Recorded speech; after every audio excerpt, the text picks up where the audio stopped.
ओम शांति। ओम शांति। मैं राजेश, बीके राजेश। हाँ भाई जी, और मैं एक प्रश्न पूछना चाह रहा था। आप बीके राम बाबू शर्मा बीके जी। राम बाबू हूँ। आपसे एक प्रश्न पूछना चाहता हम्म, कि बाबा मुरली में बोलते हैं, हम्म, अपने को आत्मा समझ करके मुझे याद करो।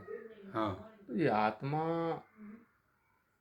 दिखती तो है ही नहीं, दिखाई तो देती नहीं है, हाँ, है ना। कैसे महसूस करें कि हम आत्मा हैं, सही बात है। है ना।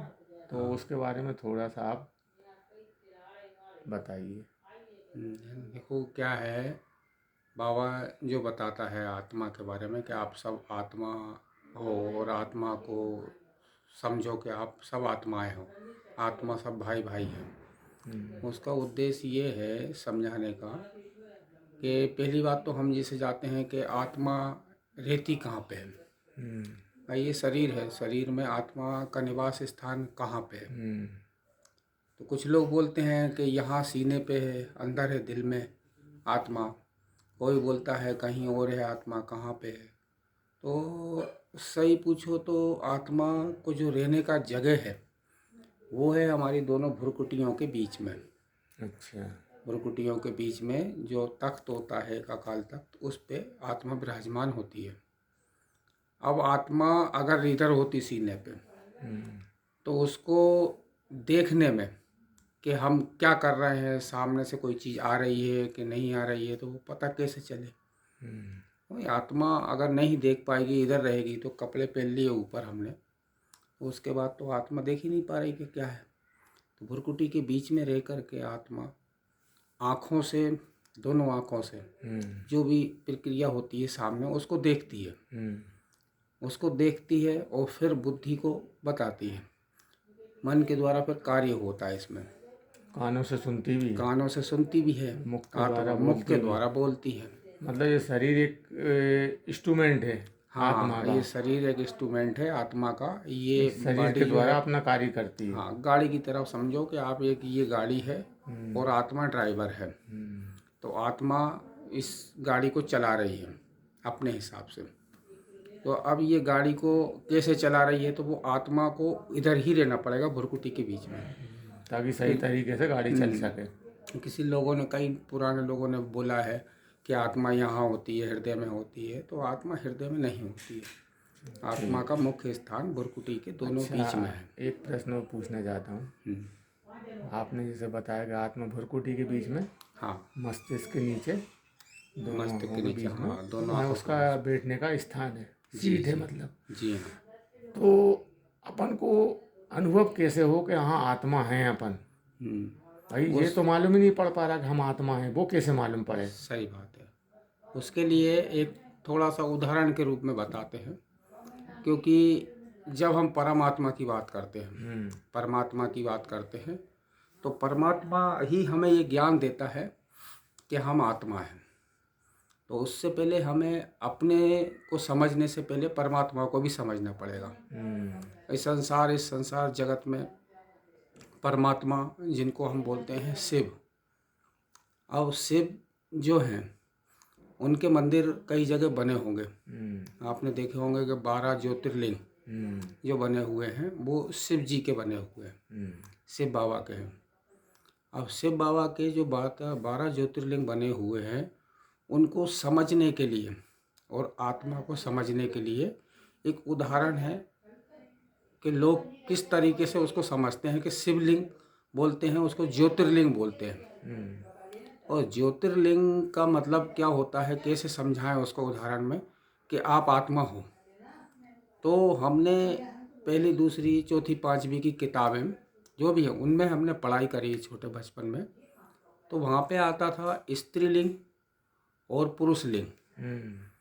तो जहाँ स्त्रीलिंग लिखा रहता था वहाँ पे चित्र बना रहता था स्त्री का, और जहाँ पुरुष लिंग लिखा रहता था वहाँ पे चित्र बना रहता है पुरुष का।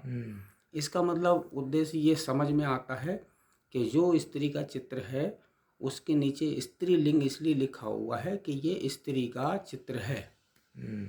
वो जहाँ पे पुरुष का चित्र बना हुआ है वहाँ लिखा हुआ है कि ये पुरुष का चित्र है। अब चित्र लिंग का मतलब होता है चित्र। लेकिन हाँ चित्र होता है, मतलब एक हमारा एक स्वरूप है ये। उसके लिए लिंग बोलते हैं कि चित्र है किसी भी चीज़ का। उसी प्रकार जो 12 ज्योतिर्लिंग हैं, अब 12 ज्योतिर्लिंग में उनको बोला गया है, शिव जी का नाम दिया गया है ज्योतिर्लिंग। तो ज्योतिर्लिंग से मतलब होता है कि ज्योति का चित्र, ज्योति का स्वरूप, या चित्र भी मान सकते हैं या स्वरूप बोल सकते हैं अपन उसे, कि ज्योति का स्वरूप है। तो जब वो ज्योति का स्वरूप है, तो ज्योति मतलब कैसी, जो दिए की जैसे ज्योति जलती है, उस प्रकार का स्वरूप माना गया है कि जो परमात्मा है वो ज्योतिर्लिंग है और दिए के स्वरूप, मतलब एक ज्योति के स्वरूप में है। तो जब ज्योति के स्वरूप में परमात्मा को माना गया है, तो हम भी तो उसी प्रकार से हैं कि हमारा क्या है, स्त्री लिंग और पुरुष लिंग जहाँ बताया गया है, चित्र बताया गया है। तो जब परमात्मा जैसा होगा ज्योति स्वरूप, वैसे ही हम जो मस्तक पे तिलक लगाते हैं हम, तो एक ज्योति के आकार का तिलक लगाते हैं। इसका मतलब हम अपने आप को दर्शाते हैं कि ज्योति स्वरूप। आत्मा भी मतलब मैं ज्योति का आत्मा भी, जैसे परमात्मा है ज्योतिर्लिंग, ऐसे ही मैं मास्टर ज्योति स्वरूप हूँ। मेरा स्वरूप भी वैसा ही है जैसा परमात्मा इसको का है। अनुभव कैसे करें, थोड़ा सा वो बताइए।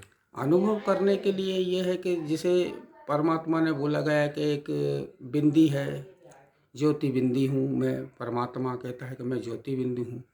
अब ज्योति बिंदु हूँ तो मैं आत्मा ऐसा ज्योति बिंदु हूँ। और उसको अनुभव करने के लिए देखिए कई प्रकार से चीज़ें हैं कि आप किसी बड़े मंदिर में जाते हैं, तो मंदिरों में जब भी दर्शन करने जाते हैं तो पंडित जो पुजारी होते हैं वहाँ पे मंदिर में, वो आपको पहले बोलेंगे रुकने के बाद कि भाई आप मंदिर के अंदर तो जा रहे हो, लेकिन उससे पहले आप जो भी चमड़े का सामान हो उसको बाहर निकाल दो।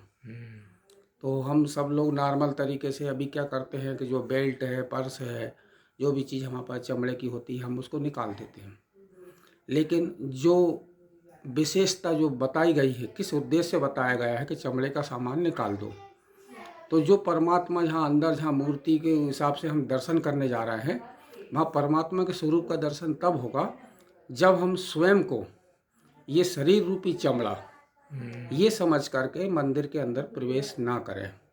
इस चमड़े रूपी भान को हम मंदिर के बाहर ही छोड़ के आए। मतलब इसको मन से ही भूलना पड़ता है कि हम शरीर हैं। हाँ, मन से ही और जिस तरीके से, जैसे ही अपन मन से बोलेंगे कि हम शरीर नहीं हैं, तो बचा क्या फिर शरीर में, आत्मा बची, आत्मा बची से, है ना। तो जब अनुभव हो पाएगा अपने को कि हाँ हम आत्मा हैं, शरीर नहीं है। बिल्कुल, है ना। अच्छा उदाहरण के लिए एक चीज़ है कि जैसे ये मंदिर की चीज़ है कि हमको आत्मिक स्वरूप में अंदर जाना है परमात्मा के दर्शन करने, तब हमें ये लगेगा कि वहाँ से भी हमको पॉइंट ऑफ लाइट दिखाई देगी और हम स्वयं को समझेंगे कि हम भी पॉइंट ऑफ लाइट हैं। अब लाइट का स्वरूप जानने के लिए एक उदाहरण और है। जैसे हम कभी कोई घर में पूजन पाठ करते हैं, यज्ञ हवन करते हैं, तो जो पंडित जी होते हैं, ब्राह्मण होते हैं, वो उनको बुलाते हैं हम पूजन पाठ करवाने के लिए। तो सबसे पहले वो यजमान को बिठा लेंगे और स्वयं वो भी बैठेंगे आसन पे। उसके बाद में सबसे पहले वो प्रक्रिया करते हैं यजमान को तिलक लगाने के लिए, और हम भी पंडित जी को तिलक लगाते हैं। तो तिलक का मतलब ये है, जब वो तिलक लगाते हैं कि आप ये हो, जब यहाँ पूजन करने बैठ रहे हो, आप भी ज्योति स्वरूप आत्मा हो। हाँ, मैं भी ज्योति स्वरूप। और हम भी बोलते हैं कि पंडित जी आप भी ज्योति स्वरूप हो ना। हाँ। जैसे मैं हूँ ऐसे ही आप हो। अगर हम ये समझ के यहाँ बैठे हुए हैं, तब तो हमारी पूजन विधि यज्ञ जो कार्यक्रम कर रहे हैं हम, तो वो सफल होगा, परमात्मा को स्वीकार होगा। क्योंकि जब हम आत्मा समझते हैं तभी परमात्मा से हम मिल पाते हैं, उससे टच हो पाते हैं। अच्छा भाई जी, आपने बहुत अच्छा बताया। अच्छा एक उदाहरण और है छोटा सा। जैसे कभी शमशान में जाते हैं, किसी की डेथ हो जाती है, कुछ हो जाता है, तो उस समय हमें एक छोटा सा बैराग आता है। हम सभी लोग जाते हैं, जो नहीं भी समझ रहे होंगे आत्मा, उस समय जा कर के वह बॉडी को हम अंतिम संस्कार कर देते हैं। उसके बाद जब 2 मिनट के लिए मौन की करते हैं व्यवस्था हम लोग, तो जब 2 मिनट के लिए शांति करते हैं, तो फिर उस समय ये क्यों नहीं बोलते हैं कि इस शरीर को शांति मिले। हाँ ये तो है, 2 मिनट के लिए। तो ये समझने वाली बात है, यही बोलते हैं कि उस आत्मा के लिए शांति परमात्मा प्रदान करें। हाँ, तो वो सभी आत्मा लोग की ये शांति बोलते के हैं। लिए उस टाइम पे 2 मिनट का मौन रखते हैं और आत्मा की शांति के लिए परमात्मा से तो निवेदन करते हैं। बिल्कुल, इससे ये सिद्ध होता है कि आत्मा ही मुख्य है, शरीर हमारा जो है वो जड़ है, और आत्मा अगर इस शरीर के अंदर है तो ये चलायमान है। अगर आत्मा नहीं होगी तो ये शरीर जड़ हो जाएगा, किसी काम का नहीं है, निष्वर्य है।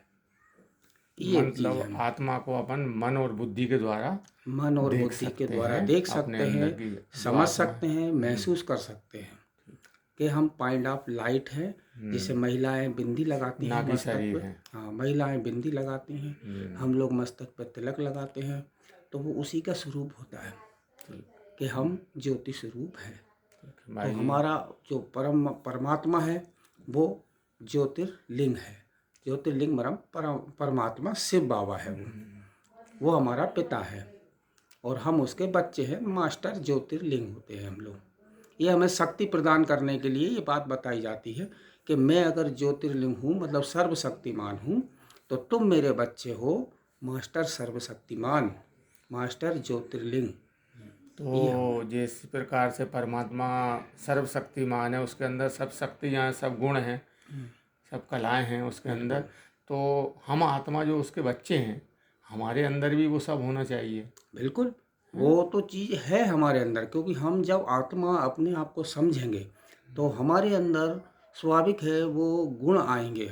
आत्मा में जो, परमात्मा में जो गुण हैं, उनके गुण हमारे अंदर दिखाई देंगे। तो फिर अपन पूजा पाठ भी करते हैं, सब कुछ करते हैं, लेकिन वो शक्तियाँ, वो गुण जो परमात्मा के अंदर हैं, फिर अपन उनसे मांगते रहते हैं, है ना? वो अपने को अनुभव कब होंगे? वो जब बोला ना कि आत्मा जब समझेंगे आप, स्वयं को आत्मा समझेंगे, तो आत्मा के अंदर ऑलरेडी सारे गुण मौजूद होते हैं। वो शक्तियाँ भी हैं। हाँ, वो शक्तियाँ भी मौजूद रहती हैं, लेकिन जब हम आत्मा समझेंगे स्वयं को, तब हमको ये एहसास होगा कि हाँ, मेरे अंदर भी जैसे परमात्मा में शक्ति है, परमात्मा की वही शक्ति मेरे अंदर है। सारी चीज़ें मुझे समझ में आएगी। तो ये आत्मा का परिचय था। अगर इसको समझें बुद्धि से, तो आपको समझ में आएगा कि वाकई हम आत्मा ही हैं मेन। और आत्मा के रूप में जब हम देखते हैं तो हम सबको बोलते हैं भाई भाई, आपस में हम सब भाई भाई हैं। शरीर के रूप में कोई चीज़ भाई भाई नहीं हो पाती है, क्योंकि सबके धर्म अलग अलग हो जाते हैं। इसके बाद हम आपको अगला एपिसोड जो बतलाएंगे वो सनातन धर्म के बारे में बतलाएंगे और शिव बाबा के बारे में बताएंगे कि सनातन धर्म क्या है। एक्चुअल में दुनिया में आजकल बहुत प्रचार हो रहा है कि सनातन धर्म ये है, सनातन धर्म ये है। तो सनातन धर्म का हम मुख्य चीज़ बतलाएंगे आपको कि सनातन धर्म क्या है, वो परमात्मा हमें क्या शिक्षा देता है, कैसे हमारे अंदर शक्तियाँ और गुण भरता है। तो आप नेक्स्ट एपिसोड हमारा ज़रूर देखिएगा। ओम शांति। ओम शांति भाई जी, धन्यवाद।